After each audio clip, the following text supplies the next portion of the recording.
$20 bills, and it kills and it thrills like the horns on my Silverado grill. And I buy the bar double round the crown, and everybody's getting down in this town. Ain't never gonna be the same, 'cause I saddle up my horse and I ride into the city. I make a lot of noise 'cause the girls, they are so pretty. Riding up and down Broadway on my old stud Leroy, and the girls say,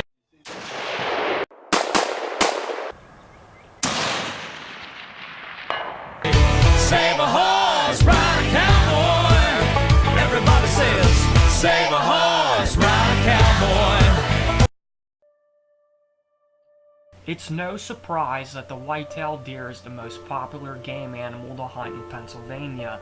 Its enjoyment to harvest has increased in popularity for decades. Bringing food to the table, changing our culture, and having its own holiday has made it a state pastime for Pennsylvania hunters for generations. However, according to the Game Commission, even though hundreds of thousands of these animals are killed each year, it's still not enough to bring their numbers down.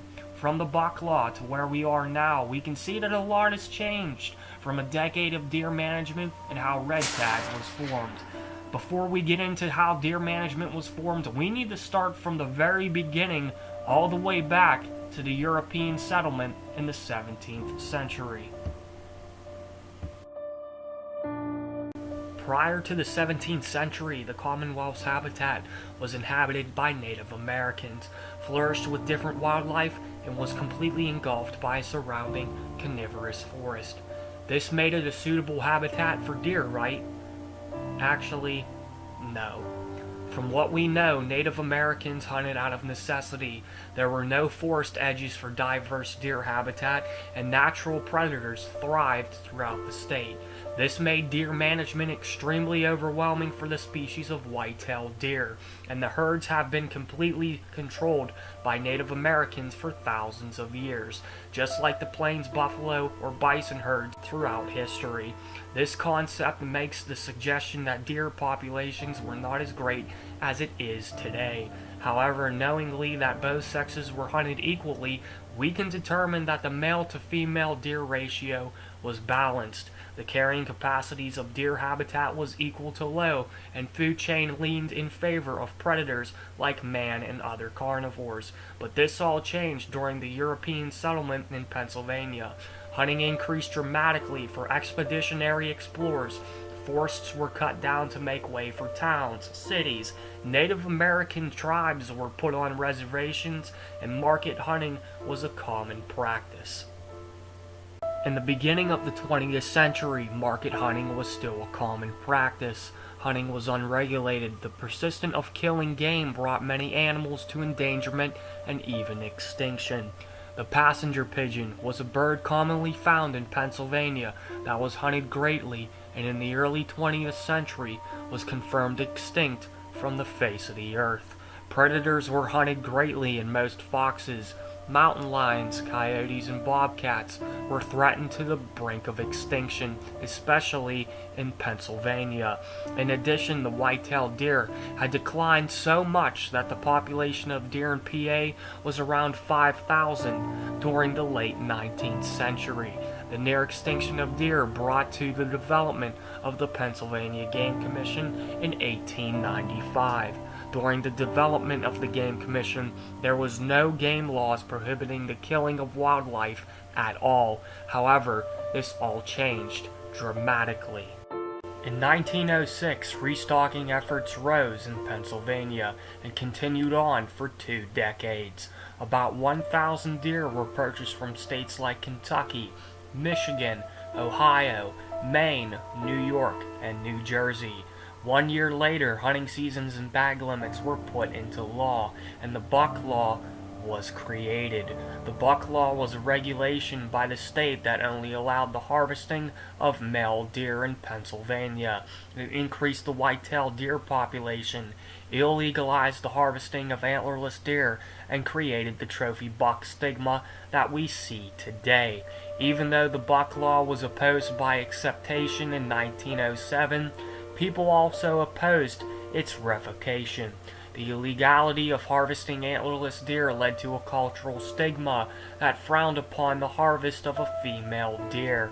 Some people viewed it as less of a challenge and even to the concept of being immoral. Whichever way you look at it, the buck law didn't just protect the species of the white-tailed deer, but created a cultural influence that still stands in the hearts of some hunters today. However, the buck law was not the only reason why deer thrived. The clear-cut era brought numerous opportunities for deer habitat. During the early 20th century, forests were being cut down for towns and cities to grow. The regrowth of some of these areas gave habitat growth a second chance and increased the populations of white-tailed deer.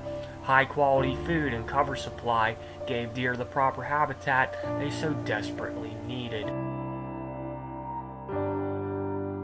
By the 1920s, deer population had increased dramatically. By the 1930s, the deer populations had reached record levels. By 1923, the buck law was repealed, but left a lasting mentality on deer hunters.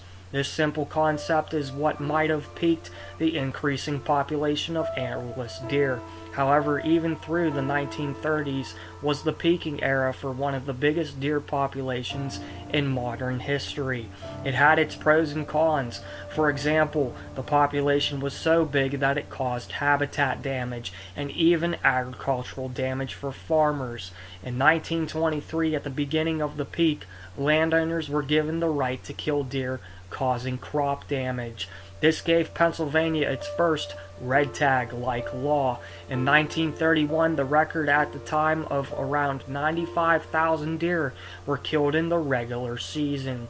Although in 1938, Pennsylvania's first only antlerless deer harvest season took place. During that season alone, over 171,662 antlerless deer were harvested. During the 1930s and throughout the 1970s, we know that the Pennsylvania deer population grew continuously during the 20th century. However, in 1953, bucks had to have 2 points on one side and a spike more than 3 inches on the other to be harvested. This law made it the first antlered requirement law since 1925, when only spikes could not be harvested. The 50s was a great era with more opportunities and an increased population that was well maintained. In 1959, the white-tailed deer was named Pennsylvania's state mammal. This decision was made due to the fact that the most common animal seen in Pennsylvania at the time was the white-tailed deer. In 1964, the Boone and Crockett Club started scoring trophy white-tailed deer. This organization has recorded some of the biggest white-tailed deer ever harvested and has made legends out of some trophy hunters. However, the growth of deer was often coupled with an inverse relationship regarding forest health. Throughout the majority of the Commonwealth, the health and productivity of the habitat had been decimated, and our forests were failing to regenerate the existing canopy. The deer herd was also suffering even though the population was high for antlerless deer. This resulted in decades of selective harvest of male deer. Bucks, regardless of their age or size, had been viewed as a trophy and were pursued to a much higher degree than female deer. In 1967, chronic wasting disease was identified in Colorado and had spread to 27 states, 2 Canadian provinces, and including the state of Pennsylvania. Pennsylvania never fully recognized taking action for chronic wasting disease until 2003. Antlerless deer were increasing in numbers and bucks were declining, which ultimately led to a lot of changes throughout the 1990s and the early 2000s.